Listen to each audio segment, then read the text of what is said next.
Muchísimas gracias, Emiliana. Bueno, esta semana no ha sido fácil para nadie, para ninguno de los lados ha sido fácil. Ha estado todas estas audiencias con el Comité Judicial sobre este juicio político, este impeachment que le quieren hacer al presidente Trump. ¿Qué te ha parecido a ti esta semana, Johanna? Bueno, parece de nunca acabar. Totalmente. Yo creo que todos estamos listos para los artículos de juicio político y para tomar la decisión si vamos a o no ir a juicio en el Senado. Sí, el presidente también habló sobre eso, que ya quiere que esto llegue al Senado para que haya un juicio justo, porque lo que hemos estado viendo en las audiencias previas con el Comité de Inteligencia, con ahora el Comité Judicial, que trajo testigos que realmente son académicos, personas con perspectivas liberales, por lo menos 3 de ellos, no tienen conocimiento directo más allá de las transcripciones que se han dado a conocer al público de lo que sucedió en esa llamada, no tienen un contacto directo con el presidente. Entonces, ¿cuál es el punto realmente de los demócratas de traer a testificar públicamente, sobre todo públicamente, que aquellos que quizás no están prestando atención directamente a todo lo que está sucediendo puede resultarles confuso todo lo que estas personas han hablado? Bueno, punto. Personalmente yo creo que tenemos suficiente evidencia y material probatorio para para llevar al presidente Donald Trump al juicio político al Senado. Creo que es suficiente lo que existe en este momento para la segunda etapa. Lo que realmente es preocupante es saber que obviamente en el Senado la mayoría lo tienen los republicanos y ellos tienen el poder de hacer o de dictar las reglas del juicio. Qué evidencia se puede admitir, qué testigos pueden atender a las audiencias y cuáles no, y pueden cambiar las reglas, o mejor dicho, tiene el poder constitucional para hacer las reglas de juego. Y el problema más grande es que si esto se vuelve no en un juicio político, sino en un juicio politiquero, donde los republicanos tomen acciones pensando simplemente en mantenerse en el poder, en mantener la presidencia desde el punto de vista simplemente de interés político, olvidando la obligación que ellos tienen con la Constitución. Porque si es cierto, es político, no lo podemos convertir en politiquero donde simplemente la obligación sea con el partido político de ninguno, no demócrata, no republicano. Debemos recordar y esperamos muchos que estamos en el centro de estas posiciones políticas, que cada uno recuerde su obligación con la Constitución, que es la única obligación que cada congresista tiene con nosotros los americanos. Bueno, casualmente te puedo mencionar que mi chairwoman, la chairwoman de mi partido, Ronna McDaniels, hizo una declaración sobre las declaraciones de la Speaker of the House, Nancy Pelosi, y dijo: nuestra Constitución por alguna razón comienza con las palabras "nosotros el pueblo". Nancy Pelosi quiere negar los resultados de las elecciones del 2016 con este juicio político de manera injustificada, porque no hay una prueba contundente que muestre que la ayuda al país de Ucrania estaba siendo aguantada por razones políticas o por razones de beneficio para el presidente Trump. Lo que se explicó fue que el presidente había detenido esta ayuda, no se ha podido probar un quid pro quo en toda esta situación. Entonces es realmente preocupante que Nancy Pelosi y de la manera tan acelerada como lo están haciendo, quiera llevar esto a un juicio político, que ahora, por supuesto, como tú mencionas, en el Senado la mayoría somos republicanos y entendemos lo que embarca esta situación, pero la realidad es que no han podido los demócratas ofrecer una prueba contundente para que se pueda juzgar al presidente. Bueno, también es importante cuando hablamos de que la mayoría votó por Donald Trump, si hablamos directamente de los votos directos de cada ciudadano, la mayoría votó por Hillary Clinton. Es la manera en cómo funciona el sistema electoral en Estados Unidos, a diferencia de muchos países como en Latinoamérica, donde cada voto cuenta de manera individual, la que realmente lo eligió. Entonces, primero si miramos la mayoría en los números, la mayoría de votos fue a favor de Hillary Clinton. Ahora, lo segundo es realmente en los juicios políticos es un llamado a lo que ha hecho el presidente, no es un tema de cómo fue elegido, cuántos votos tuvo, sino es un tema de qué ha hecho y cómo se ha comportado y si ha violado la ley o no la ha violado, o si hay suficiente evidencia o información o material probatorio para crear una duda razonable que lleve a este juicio político. Lo que creo que en este momento sí existe una duda razonable y sí existe material probatorio suficiente para un juicio político. Lo más importante es que tanto los demócratas y los republicanos realmente mantengan su obligación con la Constitución. Y nuevamente lo afirmo, con nosotros, el pueblo. La Constitución lo dice muy claro. No hubo en este caso un quid pro quo. Si hubiera existido un quid pro quo, la cosa sería distinta. Pero los demócratas no han traído una prueba contundente. El presidente de Ucrania ha dicho que no se le presionó en la llamada. El presidente de Ucrania ha reiterado esto ya en varias entrevistas que han salido a la luz pública. Entonces, ¿estamos llamando al presidente de Ucrania mentiroso? ¿Es eso lo que está sucediendo? Si el presidente de Ucrania sabía perfectamente que había un quid pro quo, hubiera actuado de una manera distinta y lo hubiera dicho. Yali, pero es que el tema, en el momento que estamos en este momento, en esta etapa del juicio político, es exactamente, no estamos emitiendo una decisión, no estamos en la etapa de la Casa de Representantes, en donde estamos en este momento, de la Cámara de Representantes, es donde se analiza si existe suficiente material probatorio para escribir los artículos del juicio político y para ir a juicio al Senado. Eso se lo han saltado básicamente los demócratas. Pero no, para nada, se llevaron testigos importantes, hubo suficiente información, está la misma aceptación del presidente que en su entrevista, en su llamada telefónica, en las transcripciones de la llamada telefónica, hay suficiente evidencia. Es como cuando tenemos detenido a alguien y la fiscalía hace una investigación y pone los cargos, y cuando los cargos son suficientemente fuertes, se va a un juicio, y esa es la segunda etapa, ir a juicio, pero no podemos, es muy prematuro para saber cuál es la decisión final o cuál es el resultado final, porque para eso necesitamos ir al juicio político, ir al Senado y empezar a hacer la última etapa. Ahorita decir es inocente, culpable, hubo o no hubo. Lo único que se puede determinar en este momento es que existe suficiente evidencia y una duda razonable, suficiente evidencia para crear la duda de si hubo o no una falta del presidente para ir a juicio. Yo creo que en este caso va más allá de la duda o va más allá de lo posible que pudo haber pasado, porque es todo lo que hemos escuchado. Cada testigo dijo y dio su parecer, pero ningún testigo pudo decir que de la boca del presidente Donald J. Trump escuchó que quería un quid pro quo.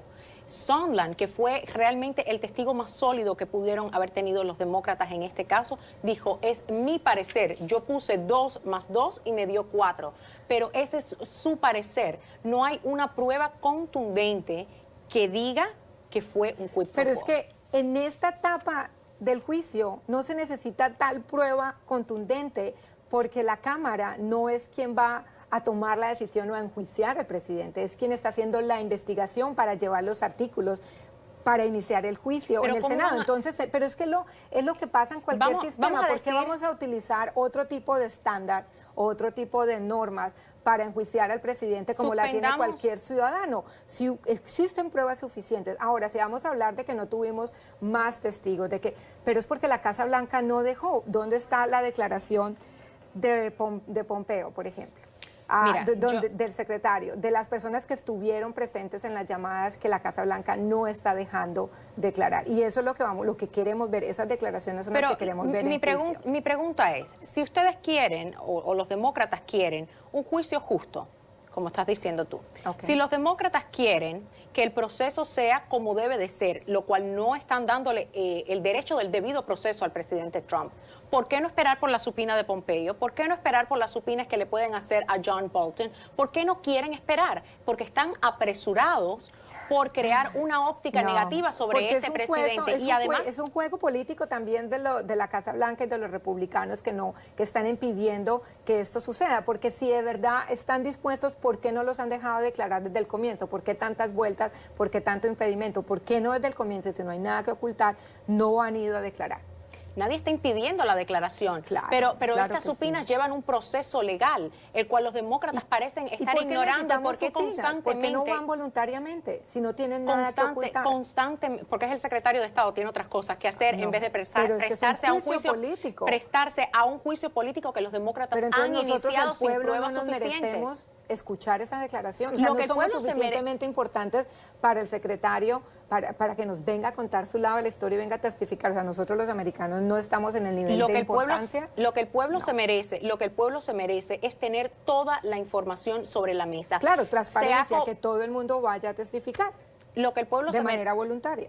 Lo que el pueblo se merece es tener toda la información sobre la mesa y que todos los testigos declaren lo que saben cuando realmente saben de lo que están hablando o saben algo de importancia. Todos y cada uno de los testigos que se han presentado no han dado una prueba contundente de que exista un quid pro quo.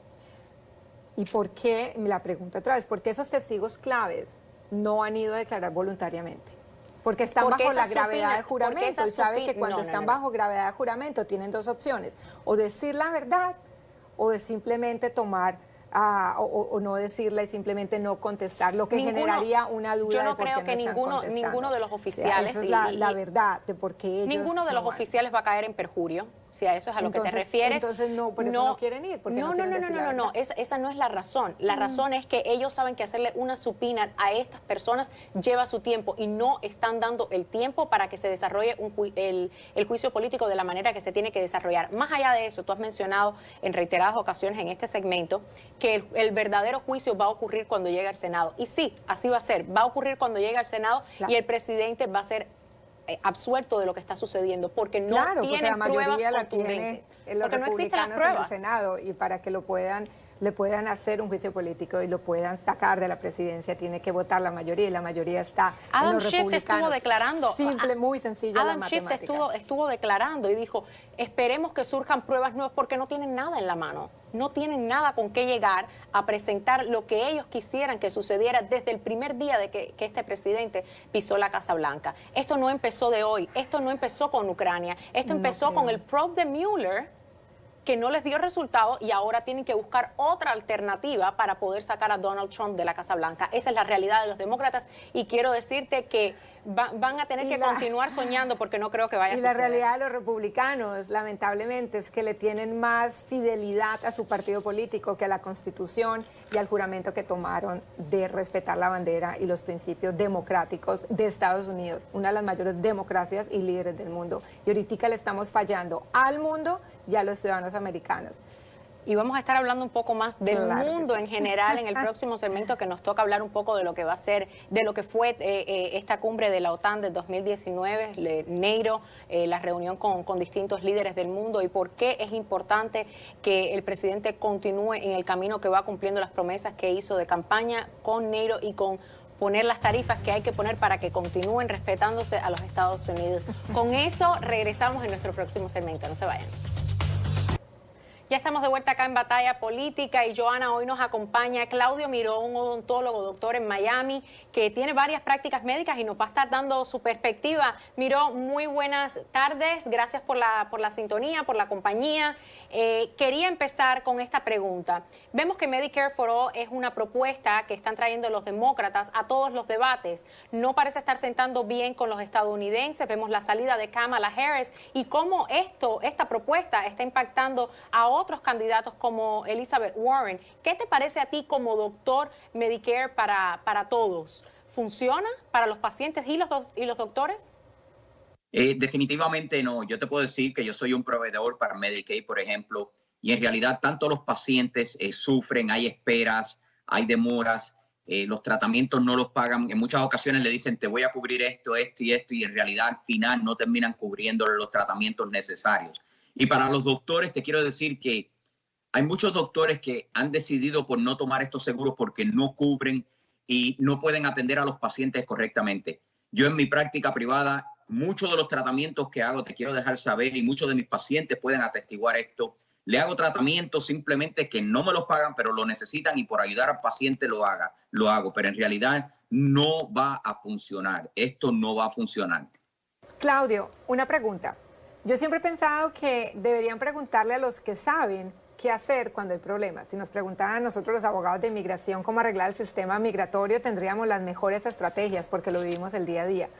Mi pregunta es, como odontólogo que está ahí en el día a día, lidiando con pacientes, con las aseguradoras, con las pólizas, con las farmacéuticas, ¿cuáles son los mayores problemas y qué posibles soluciones tenemos para mejorar o para cambiar el sistema de salud en los Estados Unidos?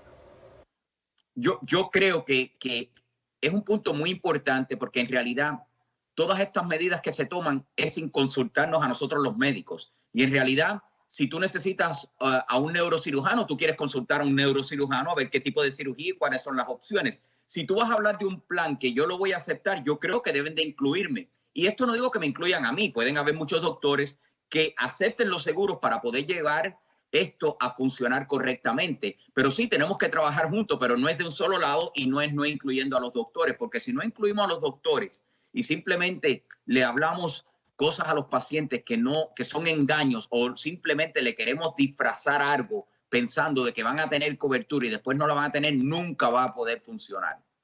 Claudia, sabemos que básicamente 176 millones de personas tendrían que dejar su seguro privado para incorporarse a un Medicare para todos, o por lo menos esta es la propuesta del senador Bernie Sanders.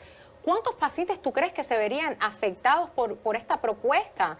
De acuerdo a tu experiencia, ¿cómo crees que lo experimentarían?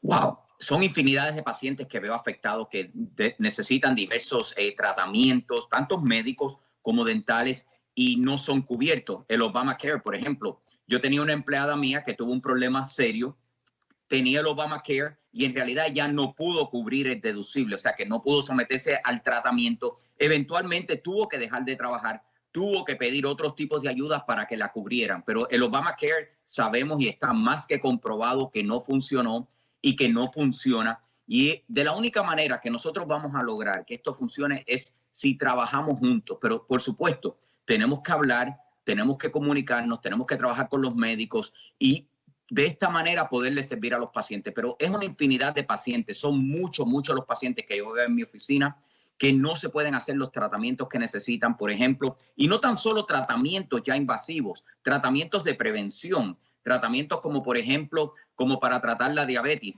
o otros tipos de problemas que tienen los pacientes. Y el costo de las medicinas, como tú sabes, está extremadamente elevado. Y muchos de estos pacientes pues no pueden tener su suministro, por ejemplo, para controlar el azúcar.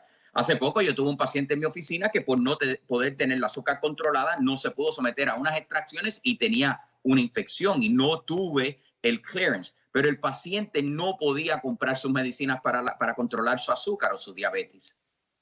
Claudio, antes de irnos, denos una idea, una estrategia, algo que pudiéramos hacer en este momento para mejorar o cambiar este sistema de salud. Yo creo que si nuestro presidente en estos momentos nos sentara a nosotros los médicos y nos dejara hacer un plan correcto y que funcione, o sea, poderle mostrar y que por supuestamente que pueda ser cubierto, que hayan los fondos para hacerlo, yo creo que es la única manera. Pero sí, se van a tener que preguntar tanto los republicanos como los demócratas. Van a tenerse que ellos echar a un lado, dejar la politiquería, como ustedes dicen, a un lado y dejarnos a nosotros poderles presentar qué es lo que podemos hacer. Y yo estoy seguro, hay muchos doctores que están dispuestos a participar con el Medicaid, que están dispuestos a participar con el Medicare, pero tiene que ser algo que sea accesible. Miro, ¿quién realmente está recibiendo el beneficio aquí? ¿Son las aseguradoras? ¿Cuánto le estarían pagando aproximadamente a un doctor? ¿Cómo se están viendo ustedes afectados por las políticas que hay en estos momentos en el sistema de salud? Qué interesante lo que estás diciendo, porque los que están ganando dinero, las aseguradoras están siendo contratadas y les da un presupuesto, el gobierno les entrega el dinero a las aseguradoras. Primeramente deberíamos de sacar a las aseguradoras del medio. Una solución sería sacarlos a ellos del medio y dejar que el gobierno nos pague a nosotros directamente. Porque si nosotros podemos cobrar y sacar a ese intermediario, ¿saben qué? Ellos están ganando la misma cantidad de dinero que nosotros o más.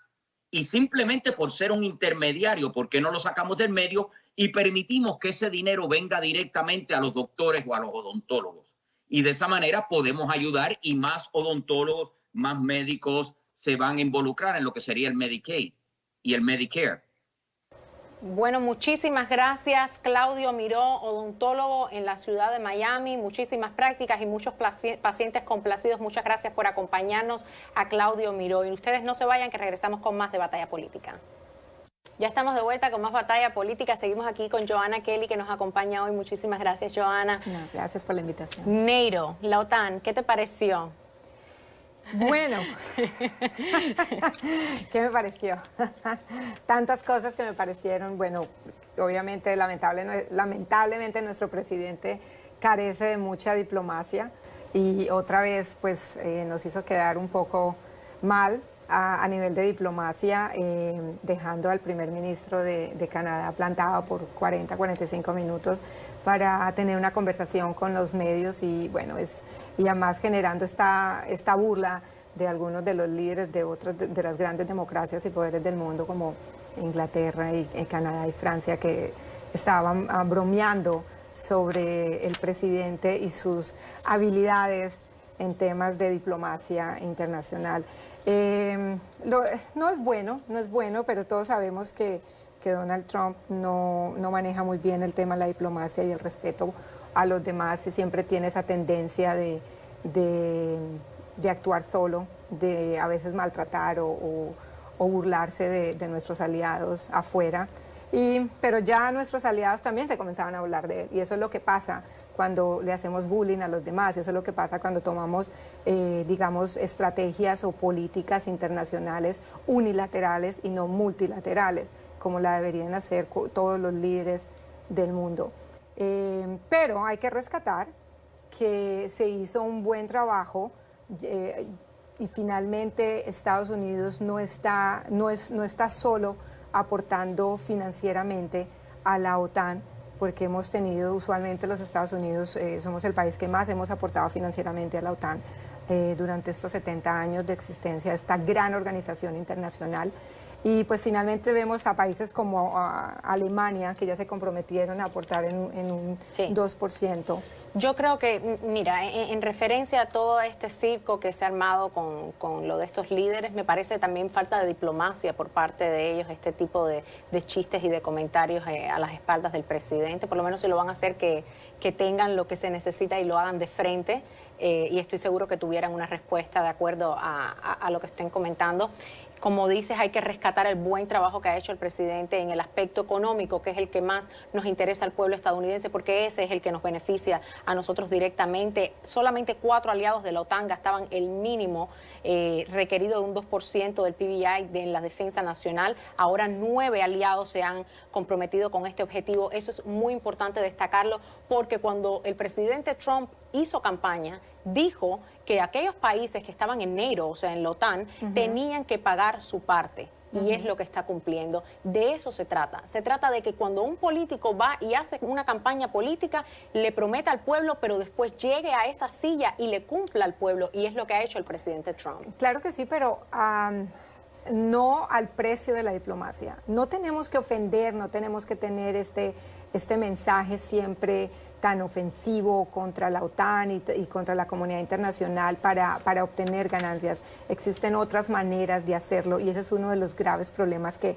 en este momento nuestro presidente tiene, es ese manejo de la diplomacia. Y la verdad es que, Yali, yo creo que el respeto se gana, no se exige. El hecho de que seamos potencia mundial o que seamos una de las potencias mundiales o que una de las democracias más fuertes, también tenemos que ser agradecidos y tenemos que tener un respeto con nuestros aliados. Además, recordemos algo históricamente.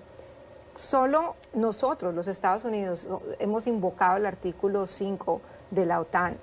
Y solo en la historia de la OTAN, una sola vez, y ha sido para protegernos. Y muchos, por no decir que todos, pero la gran mayoría de los países miembros de la OTAN apoyaron la guerra que Estados Unidos hizo después del 9/11.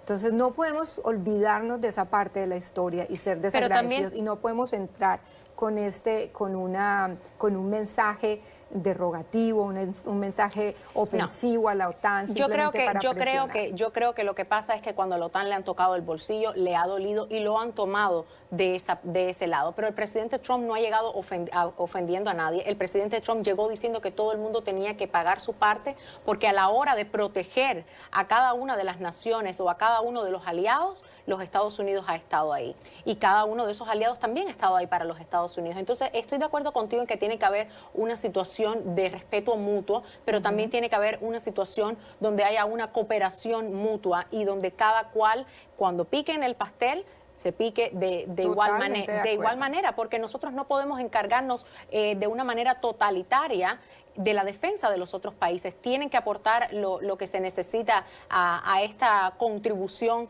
de aliados, a esta alianza que hay.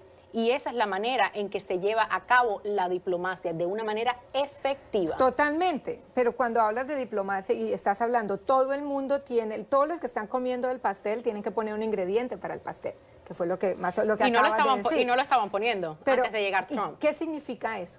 Trabajar en equipo. ¿Qué significa eso? Tener y generar políticas multilaterales. ¿Qué significa eso? Diplomacia y políticas internacionales. Y esa es exactamente la falencia que este presidente tiene. Y de ahí viene que cuando se unen más de 2 o 3 naciones y ven la oportunidad para hacer lo que él hace constantemente, él le pone apodos a los primeros ministros, a los presidentes, hace comentarios ofensivos en los medios de comunicación. Pero ¿sabes por qué cada uno y en algún momento, antes de ser presidente y durante su presidencia, sí ha criticado fuertemente la OTAN, diciendo que no sirve para nada, que no saben por qué existe, que realmente cuál es la función de la OTAN, olvidando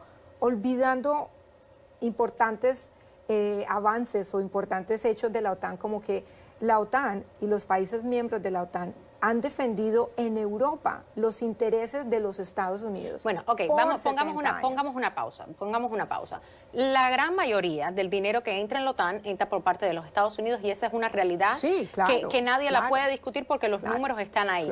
Los Estados Unidos y el presidente Trump han asegurado 130.000 millones de dólares, utilicemos una palabra más del argot popular, billones, aunque no existe, 1.000 millones de dólares para la OTAN.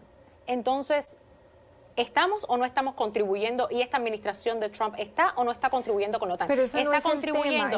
Entonces, ¿por qué siguen ellos dentro de esa alianza y no le han dicho a los Estados Unidos, márchate de la alianza? Porque necesitan de nosotros, porque saben que les estamos colaborando, más allá de todas las palabras bonitas y de toda la diplomacia que quieran poner detrás de esto, el dinero, el esfuerzo de las tropas estadounidenses y el apoyo del pueblo estadounidense ha estado ahí para la OTAN. Pero nosotros también lo necesitamos, Yali, a ellos. Necesitamos a la OTAN, necesitamos a los países miembros de la OTAN, porque es que nosotros en Estados Unidos estamos en nuestro propio continente. Nuestros mayores enemigos están en otro continente donde solo a través de aliados políticos, solo a través de otros estados miembros de la OTAN podemos tener presencia militar.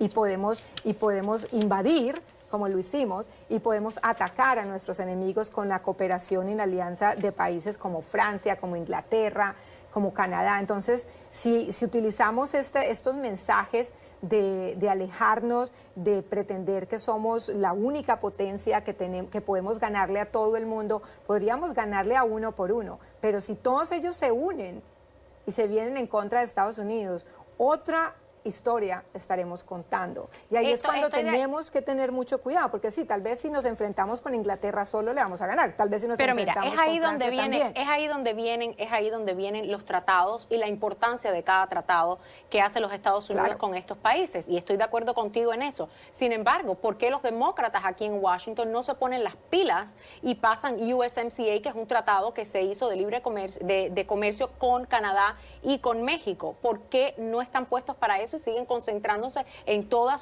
su circo de juicio político en vez de llevar a cabo algo que sea efectivo, no solo para nuestro país, sino también para países como Canadá y México, que son aliados de los Estados Unidos en este aspecto económico?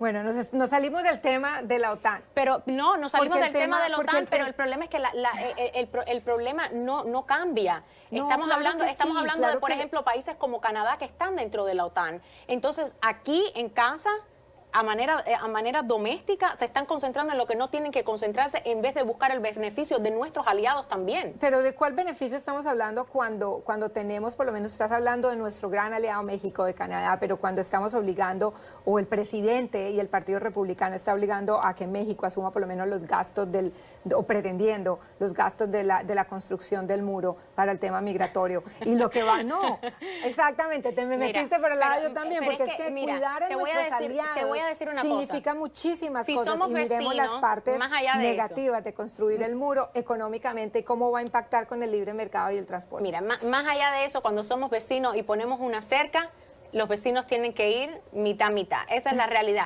Pero bueno, ya eso es entrando en materia migratoria, y hoy no nos toca tanto inmigración, nos toca un poco más de lo que ha sido todo lo que fue la OTAN. Como tú dices, como reiteraste, creo que fue efectivo. Creo que se sacó provecho, más allá de las distracciones que hubieron con la princesa Ana o con los líderes y todo esto que los medios estuvieron comentando, que realmente el presidente lo que hizo fue dedicarle más de 120 minutos a preguntas con los reporteros. Si les dan información, porque les dan, y si les quitan, porque les quitan. No, es solo, la verdad, tristeza, porque esto simplemente confirma todo lo que la gente está diciendo afuera, como nos mira el mundo en este momento con este presidente, y es que se burlan de nosotros. Se burlan del presidente que tenemos, no lo toman en serio, y pues da pena ajena, porque igual siempre hemos tenido esta postura de que el mundo nos respeta, de que los líderes nos respetan, de que nos admiran, de que nos consideran, pero en este momento eso se está perdiendo. Estamos perdiendo no solo el respeto de tener una persona seria en la Casa Blanca, pero también el respeto de ser una sociedad con doble moral, donde hablamos y obligamos a otras naciones a cumplir los derechos humanos, a respetar el debido proceso, pero nosotros internamente los violamos constantemente, o nosotros hacemos burlas de otros líderes y ahora pretendemos que nos respeten. Entonces, eso siempre también demuestra no solo lo bueno o lo positivo, pero también demuestra lo malo y el problema que tenemos afuera y cómo nos está viendo el mundo en este momento, que es muy triste, pienso yo. Yo creo que el mundo nos está... Yo creo que siempre se puede usar más diplomacia, pero creo que también el mundo nos está viendo desde una posición de respeto. Hay que leer las noticias y eso no es lo que dicen los periódicos. Yo creo que el mundo nos está viendo desde una posición de respeto, con el ejército más fuerte que tiene el planeta Tierra, y eso es indiscutible, y en gran parte es gracias a los fondos que ha recibido nuestro ejército durante esta administración, algo que no había pasado antes. Estamos viendo cómo se reformó el sistema de veteranos, estamos viendo el avance que hemos tenido como país en el sector económico, con números de desempleo extraordinarios y sin precedentes. Estamos viendo cómo la comunidad hispana se ha beneficiado de números de desempleo que antes no había visto, no los vio durante la administración de Obama. Eso está más que seguro. Yari, estamos viendo progreso para los Estados Unidos. Pero es que las guerras no se ganan solos. Las guerras no las ganamos por tener el ejército más grande o las mejores armas o los... Sí, por eso es que se ganan las guerras. Sí, generalmente se ganan por eso. Generalmente por una buena estrategia y con un buen armamento. Se trabaja en equipo. Se gana porque se tienen aliados, no solo por la capacidad militar. Eso está comprobado y hasta los grandes generales de la historia de los Estados Unidos lo han dicho. Bueno, la realidad en este asunto es que hemos visto el progreso que se ha tenido en cuestiones materiales con la OTAN. Y muchas personas dijeron que el presidente no iba a poder lograr ese proceso, pero el presidente ha logrado proceso con la OTAN. El presidente no le ha quitado los fondos, el presidente ha seguido financiando lo que es esta alianza con los países de la OTAN. Tendría el derecho a hacerlo, tendría el derecho a hacerlo y de poder lo puede hacer. Entonces, tiene la potestad para hacerlo. Tiene la potestad para hacerlo, le ha dado 130.000 millones, o ha asegurado 130.000 millones para la OTAN. Su mayor error en la historia. Y hemos visto que al final se ha llevado a la materia, a lo práctico, a lo real, lo que el presidente prometió en campaña. Eso es lo que más le interesa al pueblo estadounidense. Le interesa un líder que se pare y que cuando diga algo se le pueda creer lo que está diciendo. Le interesa un líder que cuando vaya a un rally o a un meeting, diga lo que va a hacer cuando esté en la Casa Blanca. Y eso no le puede quitar nadie, que este presidente lo ha dicho. Lo que ha dicho lo ha cumplido, lo ha llevado a cabo. ¿Y a qué precio? ¿A cuál no precio? El precio? ¿Cuál es el precio que tú estás diciendo que el presidente la ha hecho moral, pagar?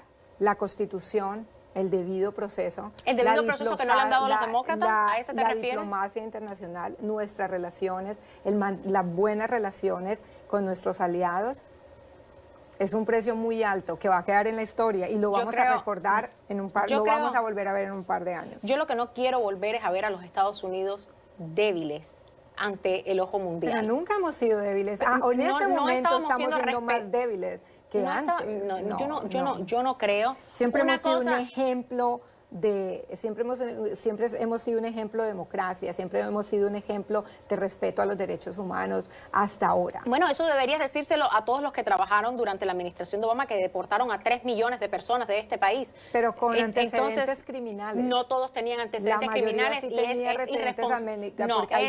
irresponsable decir, y eso lo puedes verificar en cualquier medio, que 3 millones de personas en este país tenían antecedentes penales, porque no era así. Obama los deportó, dejó a las personas de edad en un limbo político, en un limbo migratorio. Todos sabemos que no es cierto y los números, que es inexplicable. Los números están ahí. Pueden ir a la página de internet de ICE o pueden ir a las páginas de internet de CBP y van a encontrar los números. Yo creo que van a encontrar la información certera. Pero podemos continuar pudiéramos continuar hablando de este tema, pero tenemos que saltar más adelante al tema de la salida de Kamala Harris. Entran nuevos demócratas a esta contienda y vamos a estar hablando un poquito más de eso, así que mandemos la pausa y regresamos con más de Batalla Política. Ya estamos de vuelta con más Batalla Política. Continúa con nosotros Joanna Kelly. Siempre un gusto tenerte acá, Joanna. Muchas gracias. ¿Qué te ha parecido todo lo de Kamala Harris y la salida de esta contienda? Dijo, no soy bimillonaria, así que no puedo continuar, no tengo fondos. Bueno, pues me pareció admirable. La posición fue muy honesta. Yo creo que se merece mucho respeto por su honestidad. Obviamente no tenía los fondos financieros para seguir con la campaña y me imagino que tampoco tenía las conexiones o la capacidad para buscar fondos. O un mensaje que conectara con el público. Bueno, en fin. La cuestión es que sí me parece que fue muy inteligente que lo hiciera ahora. Lo único que estamos viendo ahora es que entre los demócratas están peleando por sus votos y por el apoyo que ha tenido o que tuvo por diferentes líderes políticos y empresas que venían financiando su campaña. Entonces, pues vamos a ver a quién le da ella el apoyo, porque todavía no lo ha dicho públicamente a qué candidato va a apoyar y va a continuar apoyando hasta la etapa final. Entonces, vamos a ver qué pasa. Bueno, yo creo que lo fundamental y las campañas políticas se mueven por el dinero. Totalmente de acuerdo. O sea, no hay manera de que avancen porque tienen que contratar personal, tienen que desplegar esfuerzos en el terreno para poder conquistar el voto, ir a los lugares, viajar, etcétera, etcétera. Y ella ya no tenía los fondos para hacerlo, es por eso que se retira. Y creo que parte de no tener los fondos, porque los fondos lo donan las personas, son las pequeñas donaciones y algunos super PACs que apoyan a estos candidatos, el no tener los fondos es simplemente un reflejo de que su mensaje no estaba llegando a las personas. Y una razón por la que no estaba llegando es la misma por la que está decayendo Elizabeth Warren en las encuestas, que es Medicare for All. Es un mensaje que no funciona para las personas. Está también Bernie Sanders con el mismo mensaje, y te puedo decir, porque quiero citar estos números que son importantes.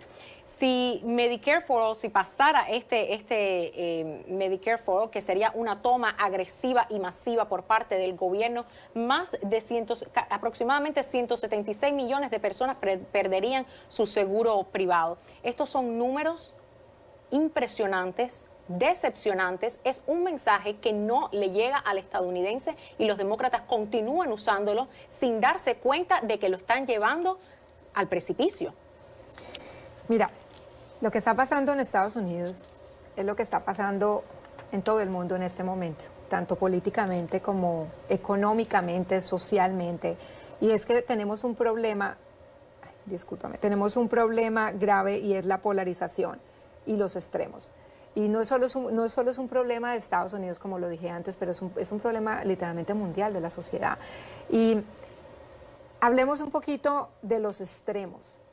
Y cuando al comienzo del programa me preguntaste, ¿y cómo te presento, Joana? Como demócrata, yo te decía, no, realmente como la mitad, como más de centro. ¿Por qué? Porque ni estoy de acuerdo con el extremo de la derecha, republicano y conservador, que en este momento está representado por Donald Trump. Tengo muchísimos amigos republicanos y conservadores que están más en el medio. Y tampoco estoy de acuerdo con el extremo del Partido Democrático, lo que se llaman ellos la parte progresista. O socialistas como Bernie Sanders. Bueno, que ya están llegando al otro extremo, porque es que ninguno de los extremos son buenos. Decir Medicaid para todos no es la solución. Y varios de los países Sería que Medicare para todos. No es la solución. O mejor dicho, sistema de salud pública no es la solución, gratuita para todo, no es la solución, no ha sido la solución en diferentes países, no va a ser la solución en Estados Unidos tampoco. Está totalmente comprobado, hay demasiados estudios, ¿a quién no le gustaría? Sí, pero tampoco el no sistema que existe ahora es la solución y se merece un cambio, porque en este momento, y ahí es donde voy, la sociedad y el mundo está de extremo a extremo, inclusive desde la parte económica. Se está desapareciendo la clase media. Estamos entre el extremo de la pobreza y la riqueza. Durante mi tiempo como reportera en Univision yo cubrí mucho Obamacare y te puedo decir que las deficiencias de ese sistema quizás, y siempre lo he dicho, no se hizo con una mala intención porque nadie quiere ofrecer un sistema de salud con una mala intención, pero la deficiencia tan grande que tenía Obamacare, había tantas lagunas que no se pudieron cubrir, tantas lagunas que existían en ese sistema que terminaban con unas primas exorbitantes para aquellos que tenían un seguro médico con Obamacare. Obamacare no es la solución, arreglarlo tampoco era la solución. Hay que buscar, y en esto sí estoy de acuerdo, y acabarlo tampoco era la solución. Hay que buscar, sí, porque realmente tú no puedes empatar un espejo roto. Igual cuando te miras al espejo va a estar roto. Entonces, lo que tenemos que hacer es crear un sistema de salud nuevo, algo que funcione para el pueblo estadounidense, y las propuestas de Medicare para todos no es la solución. El problema es que para que exista para poder crear un sistema que funcione para todos, todas las partes tienen que comprometerse, y los que más ganan en este momento, los que se ganan todo el dinero, son no los hospitales, pero las aseguradoras. Gracias, se me fue la palabra. La tenía en inglés, pero no la tenía en español. Las aseguradoras, las farmacéuticas, esas son los que se están consumiendo todo el sistema y todas las ganancias. Ni siquiera llegan a los médicos, ni siquiera llegan a las enfermeras, ni siquiera llegan a los mismos hospitales. Son todos los intermedios. El intermedio desde que tú compras la póliza de seguro de salud hasta cuando te dan el servicio, te dan el medicamento. Todo eso. Los third party billers que se les conoce en inglés. Exactamente. Y yo creo que ellos vayan a aceptar y que ellos van a dejarse por fuera del negocio, olvídese. Y nos íbamos a poner de acuerdo en lo de Neiro. Quedamos que en lo de la OTAN, que nos íbamos a poner de acuerdo en la efectividad de cómo fue todo, pero creo que en este caso nos podemos poner de acuerdo en dos cosas: en que ha sido efectiva la política del presidente en cuestión de la OTAN, en cuestión de monetaria, digamos, de cierta manera. Ya estoy poniendo a mi cara, para diciendo no monetaria. Para estar de acuerdo en eso. Y creo que también con lo de las aseguradoras, hay que buscar una solución al sistema de salud, pero no puede ser el extremo de Medicare para todos, y que tampoco le está funcionando a los candidatos. Y tampoco puede ser el extremo de quedarnos en el sistema que tenemos, porque tenemos a muchas familias perdiendo absolutamente todo para poder financiar un tratamiento médico y están quedando en la calle. Y tampoco es justo. Hay que renovarse, esa es la solución. Un placer tenerte con nosotros, Joana Kelly. Esperemos que se repita, y ustedes no se pierdan el próximo domingo más de su programa Batalla Política. Gracias por acompañarnos. Y gracias por la invitación. Claro que sí.